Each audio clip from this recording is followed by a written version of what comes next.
is Bava Basra Daf Kuf Lamed Aleph Bava Basra 131. Today's Daf Yomi is dedicated for Shemir for the Chayalim, Hatzalah for the Shvuyim, and a Yeshua for Am Yisrael on this Eis Sarah. The Gemara on the top of 131a asked the following question: Bari Rava Bari Hayach. What's the law with respect to a healthy person? We're going to talk about what this means in a moment.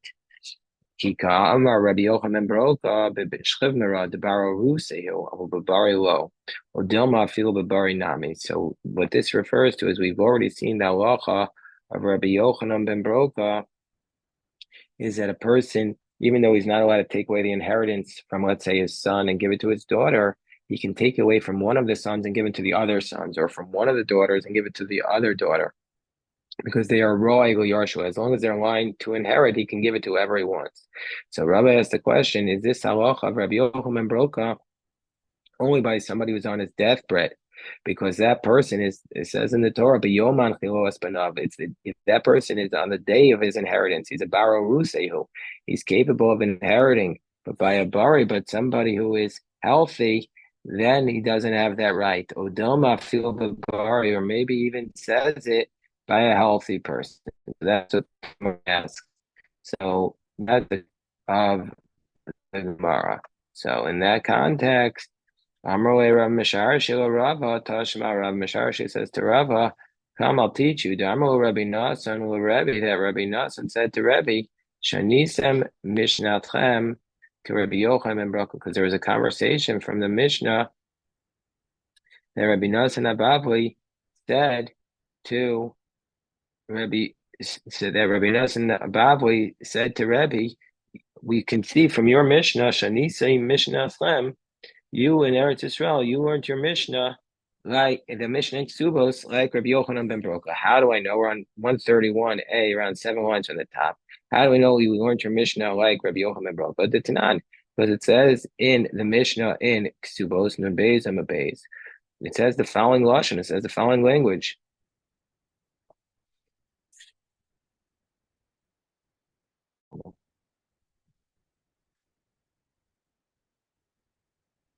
What's the following language? The language is Titnan, Kasav Benin Dukran, the Abilach Minai, Inon Yarson Kesek Subasach, Yoser Al Cohen, Dimachan Chayev, Shetanai Bezdin Hill. So the Mishnah in Ksubos teaches us the following halacha about what's called a mel ksuba. What's a mel ksuba? The mel ksuba was a stipulation of the rabbis that the father-in-law wouldn't want, the father-in-law of the man wouldn't want his whole estate to go to a man's second wife's children. So he said that the rabbis made a ksuva called a mel ksuva. That first we say that the ksuva and the inheritance that the woman brings in is given over to her children before the estate of the husband is divided. So, and that's called the mel ksuba. And then the rest of the estate is split equally amongst all the sons. So let's say he didn't write this. Let's say he didn't write this mel ksuba, this benin dichron, your male children. This is the lashon, the avilach minai, that that that you will have from me. Inon yarsun kesef ksuva. They will inherit your male ksuva, yoser al chalkein, demachan, above their portion with their brothers. Even if he didn't write that, chayiv, he's liable. This ksuba is still paid off. This male ksuba still operates, and it goes to her children before the estate is divided. Why? Shetanai bezdin hu, because this is a stipulation of the court. And so, therefore, Rabbi Nassan Ababli says from the fact that you say that this is an expression of Yartun, that you have the ability to inherit, to bequeath in this manner, that proves that you're learning it like Rabbi Yochanan ben Broka, who says that you can give away your inheritance to the sons amongst the other sons. And Rebbe responded to Nassan Abavli, no, I didn't say the expression of Yarson. In the Mishnah, it doesn't say inherit. It says Yaspuntanan. It says to give, meaning to say it does not prove to like Rabbi Yochanan Broka. But Amar Rebbe, and then Rebbe said, Yaldos Ayusibi, I was Yaldos Ayusibi, I was young. Ve'azti Panai B'Nassan Abavli, and I was arrogant, impudent, disrespectful in my answer, because, and I'll prove to you that I was wrong, because it really is an inheritance and not a gift. Why? The Kaiman line, because we have a teaching, Banin Dachran will tar from me Mishabdi. This male ksuba you don't get to take from lien property, meaning to say um, it's something that only takes effect in the inheritance after the estate after the man dies. Now, if you want to say that it is a gift, then then why can't they take from the lien property? So it must be that it's a Yarshut Tanan. If you think he already gave it to them before his death, then clearly it is a gift. So it must be that they're only getting it after his death. And therefore we say, Shema Mina Yarshut Tanan. So we see from here it's an inheritance. Now, Man Shamaslay. So now the Gemara says this is a proof to answer our original question that Rabbi Yochanan Broka's about whether or not Rabbi Yochanan Broka's law applies to a bari or even to a shlimeran. Man Shamaslay, who is the one who taught the Islay High Svara? Who is the one who says that you can give away your inheritance to however children you want? It's Rabbi Yochanan Broka. And when do you write the ksuba? You write the ksuba when you get married. That's even by a healthy person. And so we see from here that the answer to the question that was asked at the start by Rava is that even by a bari. So Amalei Rav Papa Abaye, Rav Papa says to Abaye, no. Whether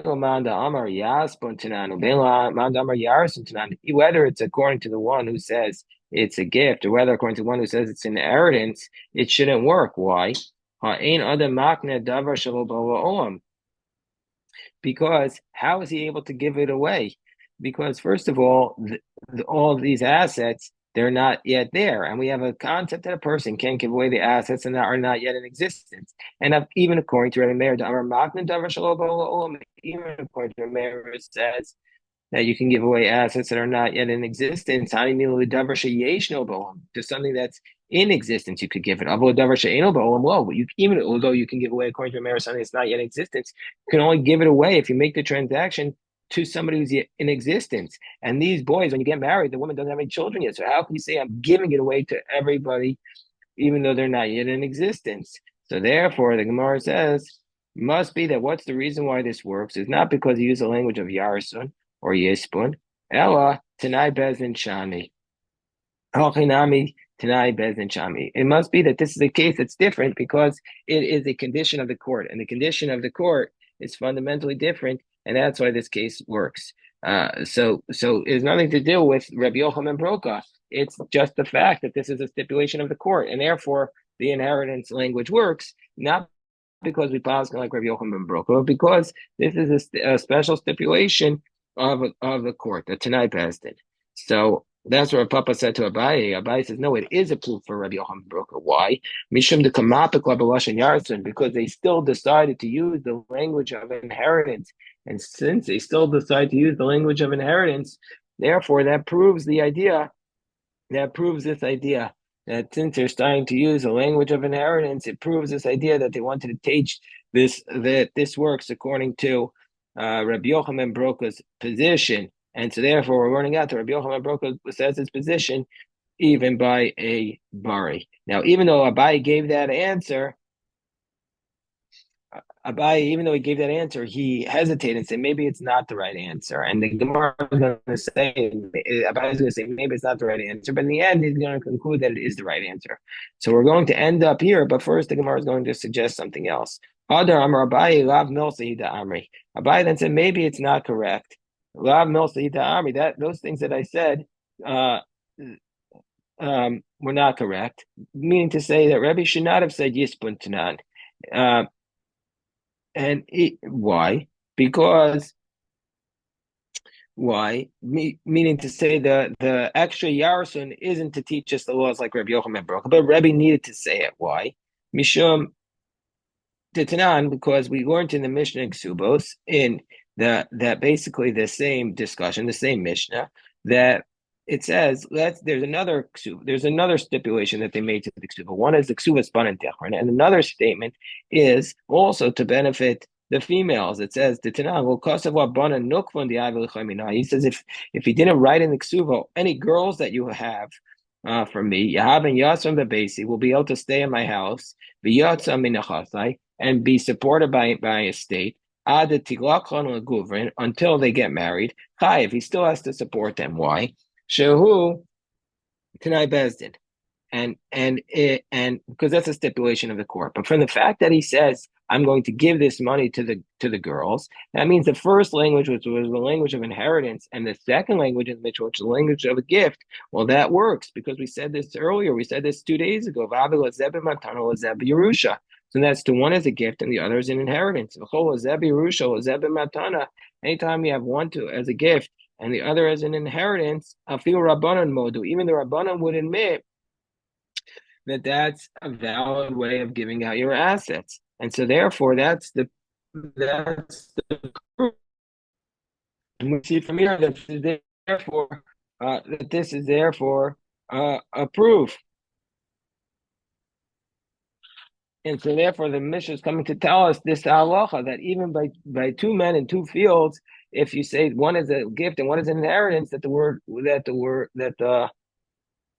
the transaction is valid. And so therefore, why did Rebbe need to say Yasper tonight? So the Gemara says, Amar Rav Nochumi ve'ist, the Amar Rav Hanani, they said to Abaye,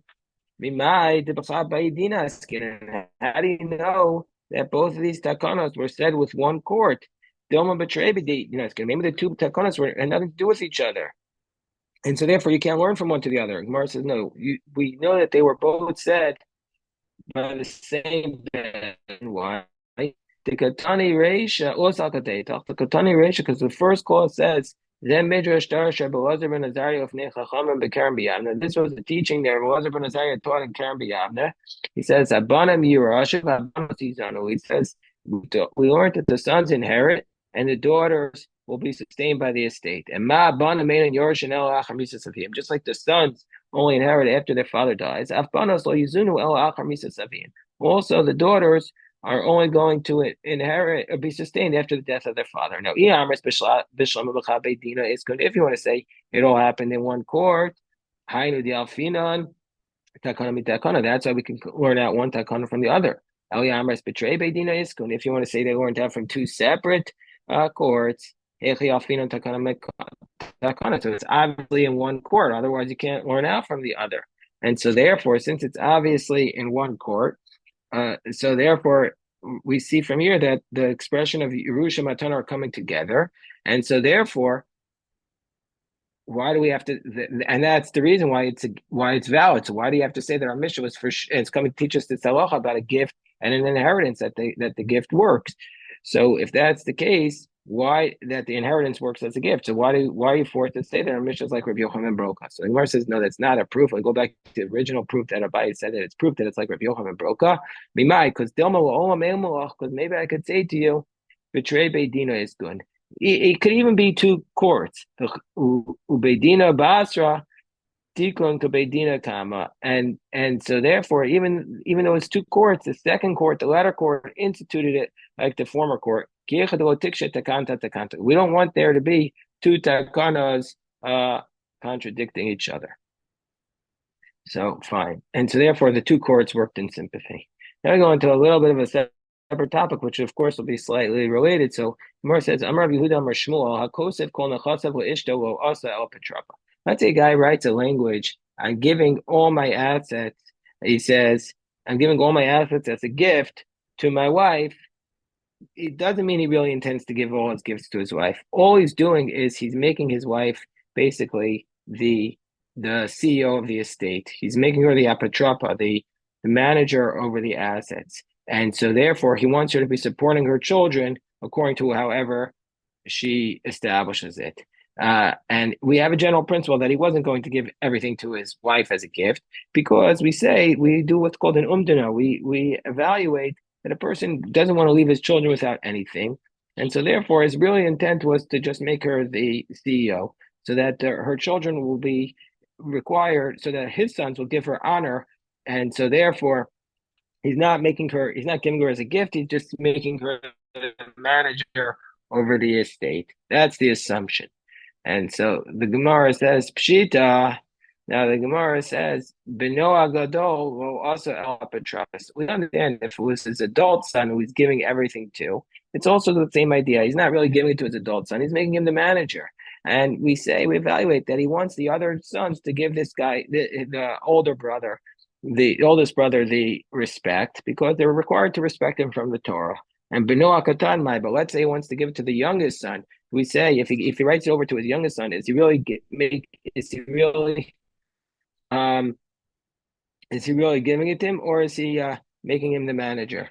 So Itmar Gemara says Rav Chani, why Bar Idi Amar Shmuel Afil Benoah Katan Amuto Barisa. Even if it's the youngest son, we still say he intends to be him the manager, so that his brothers will just give him honor and not giving them as an absolute gift. So the Gemara says Pshita Beno Va'acher, or then Acher b'matana. If he writes it, he says if there's a son and he writes, so it's obviously the case.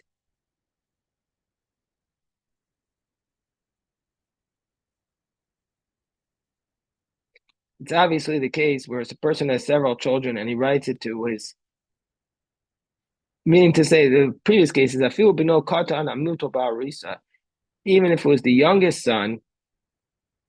But now we say it's obviously the case that if a person has several children and he writes it to one son, or if he writes it to a different man, then as a gift, that we say Achar is matana. The other person is really just a gift because the other person nobody's required to honor him, so he's not giving it to him as the manager. But no, but to his youngest son, he's making him the apotropos. He's making him the manager, and also Ishto Arusa Ishto Grusa B'matana. If it's his wife who's not full wife, she's just betrothed, or if it's wife who's divorced, then he obviously doesn't want her to be a manager because nobody's required to honor her. So he's not trying to encourage people to honor her. He's just giving it to them as a gift. But now the question is, Bath Eitzel Abonim, Isha Eitzel Achim, Isha Eitzel Bnei Abal. So what about these three cases? Let's say a daughter amongst the other sons. The daughter, nobody's required to honor. The brothers are not required to honor their sister. So does he want to make her the manager or not? Or let's say a wife amongst the brothers, meaning his own brothers are not required to honor their sister-in-law, or Isha Eitzel Bnei Abal, or his own sons and his wife. In all these cases, do we say he intended to give her a gift, or is he want to intend her to be the manager? So Amar Ravina Mishmei de Rava. So Ravina says in the name of Rava, Bekulu Lokana.